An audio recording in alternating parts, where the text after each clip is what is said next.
It was a crisp autumn evening in Washington, D.C. The White House, bathed in golden light, stood as a symbol of power, history, and responsibility. Inside, in one of the private residence halls, 14-year-old Barron Trump sat across from his father, President Donald Trump, in the presidential study. The air was still, save for the soft rustling of pages as the president flipped through reports from his staff. "Hey, Dad," Barron's voice broke the silence, his tone more serious than usual. Donald Trump, accustomed to negotiations, political debates, and high-stakes meetings, looked up from his papers. When it came to his youngest son, however, he had a different kind of patience.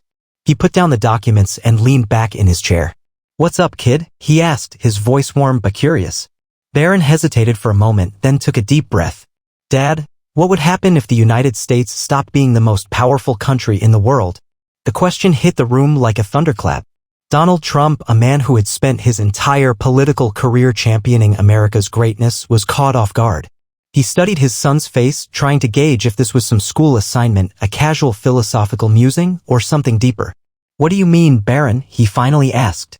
Barron leaned forward, his young face serious. "I mean, what if other countries like China or Russia became more powerful than the US? What if we weren't number one anymore? Would the world be better or worse?" Trump exhaled slowly, rubbing his chin. He wasn't just a father in that moment. He was the President of the United States, and this question wasn't just personal, it was political, economic, and existential. "Why are you asking me this?" he asked carefully. "I've been reading, Dad," Barron admitted. "I've been watching news from all over, not just American channels. Some of my friends at school, they talk about how the world is changing. They say America is in decline, that we have more problems than we admit. And I just keep wondering, is that true? If we lost our position as the most powerful nation, would it be the end of the world, or would it just change things?" Trump drummed his fingers on the desk. This was a conversation he had never expected to have with his teenage son. He had built his political career on the promise of making America great again. But now his own son was questioning what greatness meant. "Listen, kid," he said, his voice steady but thoughtful. "America is the greatest country in the world. That's not just something I say, it's something I believe. We have the strongest economy, the best military, and the most opportunities for people. But power isn't just about having the biggest army or the best businesses. It's about influence. It's about values. It's about leading the world in the right direction." Barron nodded but didn't look convinced. "But what if people don't want America to lead anymore? What if the world wants something different?" Trump sighed, realizing this was no ordinary father-son chat. This was a deep, unsettling question about the future of global power. And it was coming from someone who, one day, might have to answer it himself. Donald Trump studied Barron for a long moment, his usual confidence replaced by an unfamiliar stillness. This wasn't a question about school, sports, or social media. This was about something far bigger, something that even world leaders struggle to answer. "Look, kid," Trump finally said, leaning forward. "America isn't just some country. It's a symbol. People don't always like what we do, but they look to us for leadership. And when America stops leading, someone else steps in." Barron crossed his arms. "Like China?" Trump nodded. "Like China. Or Russia. Or maybe even a group of countries. The thing is, Barron, power doesn't disappear, it just moves. And the world is better when America is the one calling the shots." "But why?" Barron pressed. "A lot of countries have good economies, good technology. Why does it have to be us?" Trump tapped his fingers on the desk. He wasn't used to defending America's dominance, not to foreign leaders and certainly not to his own son. Usually he just said America is the best and moved on. But Barron wasn't letting him off that easy. "Because, Barron, we believe in freedom," Trump said, his voice firm. "We believe in capitalism, in opportunity. You think China's system is better? Their government controls everything. No free speech, no free press. You say the wrong thing and you disappear. That's not leadership. That's control. And Russia? Putin doesn't care about democracy. He wants power. When America is the strongest, we set the rules. And when we set the rules, the world is safer and better." Barron bit his lip. "But what if other countries don't see it that way? What if they think we just use our power for ourselves?" Trump sighed. "Some do. But power isn't about making everyone happy. It's about making sure the right people are in charge. Do you think China and Russia care about making the world fair? They care about winning.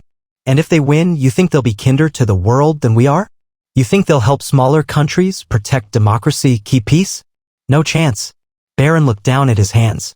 "But what if we're not always the good guys?" Trump raised an eyebrow. "What do you mean?" "I mean, I've read about wars, about coups, about secret government stuff. Things the US did in other countries.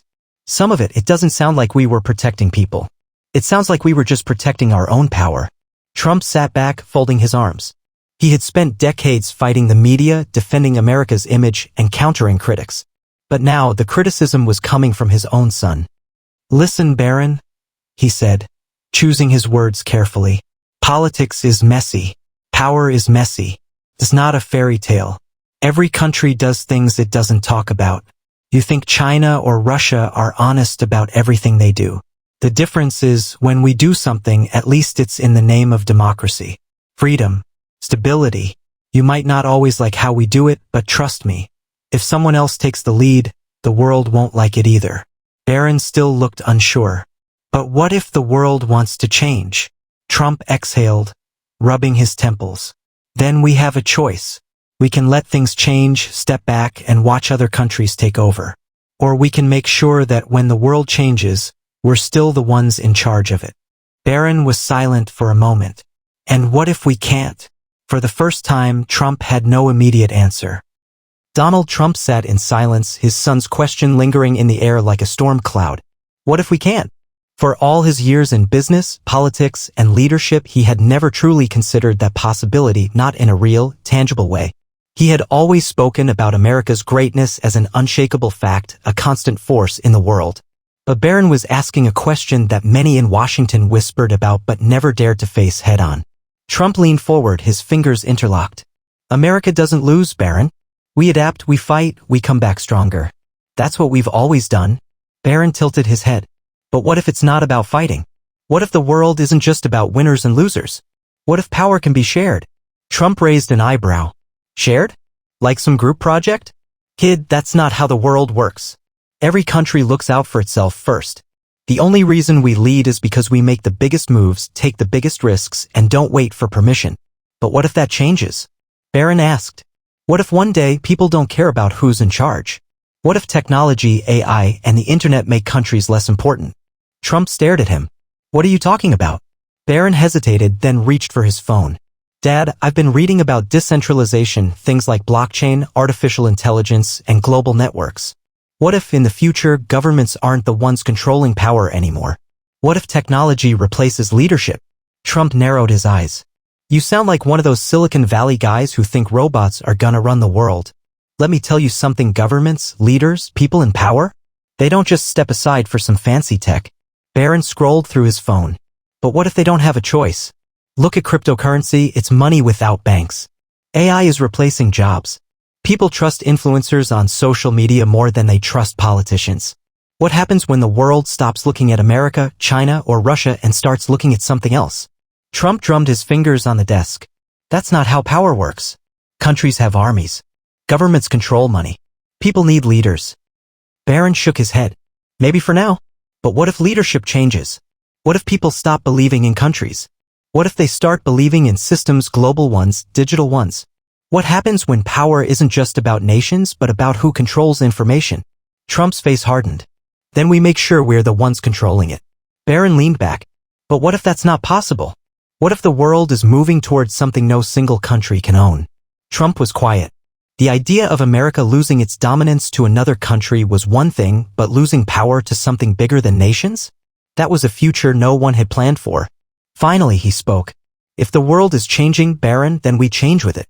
We don't sit back and watch, we make the rules, we set the game. That's what power really is." Barron met his father's gaze. "And what if one day power isn't something anyone can own?" For the first time in his life, Donald Trump had no answer. Donald Trump tapped his fingers against the polished wood of his desk, his mind racing.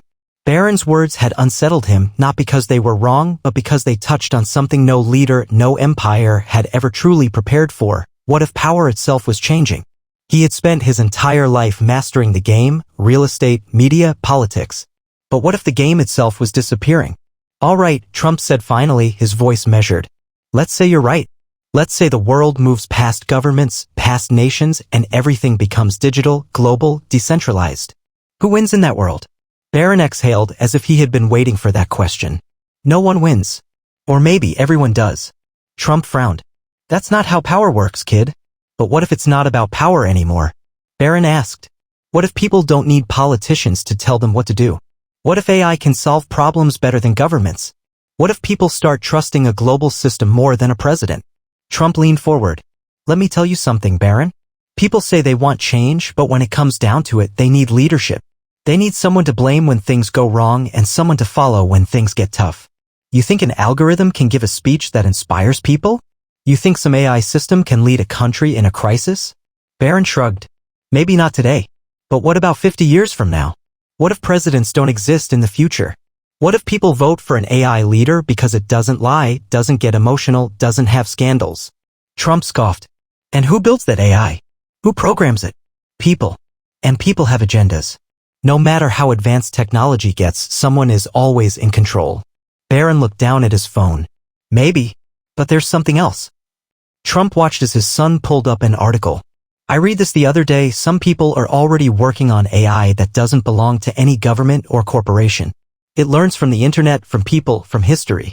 What if one day an AI system becomes so advanced that no one can control it?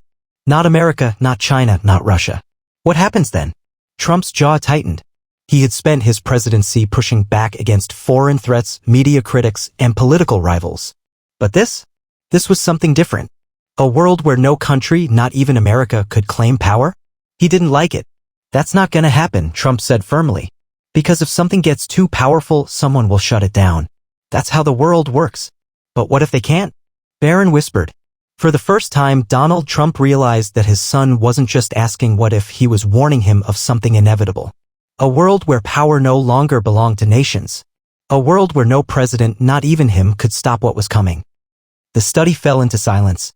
Donald Trump, a man who had spent his life navigating the highest levels of power, found himself staring at his teenage son who had just presented him with a vision of the future he had never considered, a world where no one held true power. For a man who built his legacy on winning, on dominance, on being the force that shaped outcomes, this idea was more than unsettling. It was unacceptable. No system is unstoppable, Barron, Trump finally said, his voice slower now, more measured. If there's one thing I've learned, it's that power always finds a way to concentrate. If governments lose control, then corporations will take over. If corporations lose control, then people with the right resources, the ones who understand how things work, will take over. That's just how the world is. Barron leaned back, tapping his fingers against his phone. What if it's different this time? Trump shook his head. It won't be. Because people want leadership, Barron. They say they want freedom, but what they really want is certainty. AI? Decentralized systems? No governments? It all sounds great until there's a real problem, then people start looking for someone to take charge. Barron exhaled, clearly frustrated. But what if they don't? What if people trust systems more than leaders? What if one day people stop voting for anyone, human or machine, and just let the world run itself? Trump gave a half smirk, crossing his arms. Then the world collapses. No structure, no accountability. You think some AI system is gonna send in troops if there's a war? You think blockchain is gonna negotiate peace deals? You think people will listen to code when they're scared? No chance. Barron was quiet for a long moment, and then he said something that made Trump's smirk fade instantly. What if it's already happening? Trump's eyes narrowed. What do you mean? Barron hesitated, then placed his phone on the desk and turned it toward his father. The screen showed a website with an article titled, "The Rise of the Shadow Intelligence, an AI that knows more than any government?" Trump glanced at the article, his instincts kicking in. Where did you find this? Barron swallowed. It's not mainstream yet, but tech circles are talking about it. There's a new AI, no one knows who built it. It's learning from everything on the internet, making connections faster than any government agency, any intelligence organization. And people are already trusting it more than news outlets, more than politicians. Trump frowned. This is just conspiracy nonsense. Barron shook his head. It's real, Dad. People are calling it the Oracle. It's predicting stock market crashes before they happen. It's exposing corruption before journalists do. It's been right every time. And the scary part? No one knows who controls it. Trump's hands clenched into fists. This was beyond politics. This was beyond anything he had ever dealt with. Something he couldn't campaign against. Something that was already rewriting the rules of power. Trump leaned back in his chair, rubbing his temples. We need to find out who built it. Before it's too late. Barron met his father's gaze. What if no one built it? Trump's expression darkened. For the first time, he realized America wasn't just competing with China, Russia, or any other nation. The real battle had already begun. And the enemy wasn't a country. It was the future itself,